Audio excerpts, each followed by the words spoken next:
Horror movies are life for some people. They love giving themselves a good scare. Whereas some people wouldn't watch a horror movie if someone put a gun to a family member's head. I'm sorry, Aunt Judy, I'm not watching Insidious, so you have to die. Some horror movies can really draw you into their reality. They can make it hard to sleep that night, and in some cases, for many nights after. You can view the world through a different and unsettling lens. Which is why you feel like a complete dope when you realize they're completely made up. I'm Nick from Hot Culture, and here are 3 horror movies that aren't scary once you realize they are pretend. Number 3, The Exorcist. William Friedkin's The Exorcist has long been seen as the best horror film ever made. And in 1973, no one had seen anything quite like it. There were news reports of pregnant women going into labor at screenings, people becoming physically ill, and even claiming that the movie caused some people to literally go insane. The Exorcist is so highly acclaimed that it is certified fresh on Rotten Tomatoes with a 78% critic score and an 87% audience score. Here's the thing, they don't give Rotten Tomato scores to real-life events. They give them to movies. I bet you feel pretty stupid for being scared now. None of the stuff in The Exorcist actually happened. No young priest, no old priest, the little girl's head didn't spin around, and no one's mother sucked cock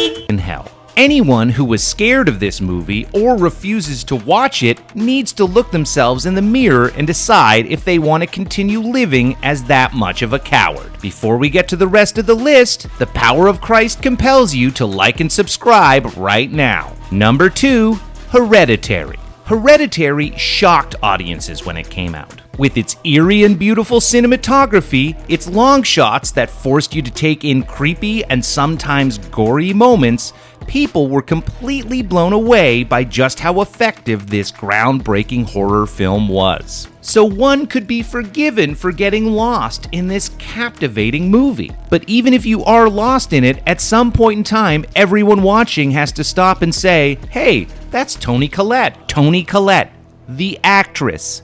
She's acting. The reason why you recognize her is that she's been in lots of movies.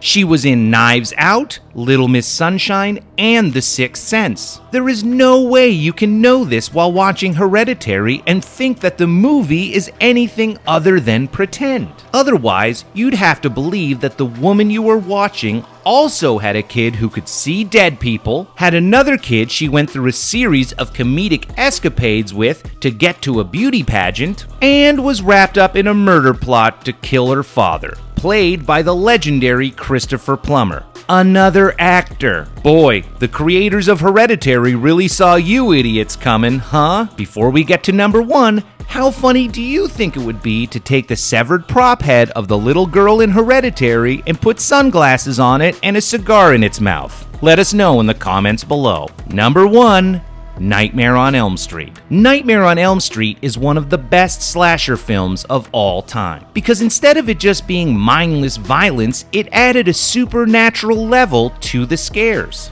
The idea of being murdered by a malevolent being while you were sleeping and at your most vulnerable was a bridge too far for many moviegoers, and just flat out gave them the heebie-jeebies. With every terrifying dreamlike set piece masterfully constructed, and every close-up of Freddy Krueger's gruesome burnt face, it might shock you to learn that just outside of frame, behind the cameras, there was a craft service table. This table was filled with coffee and tea, soda pop, water, little sandwiches, muffins, and all kinds of stuff for the cast and crew to shove in their lying faces throughout the day. Is Freddy gonna kill you in your dreams?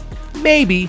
Just give him a minute. He's over at Craft Services stabbing his index knife finger into a pre-cut cube of cheese and kielbasa and trying to get it past his rubber face and slimy makeup into his deceitful mouth between takes. The only nightmare to be found on set was the fact that it was the 80s and there were no gluten-free options. Well, that's it for the list today. Thanks for joining us. I'm Nick from Hot Culture, and we'll see you next time.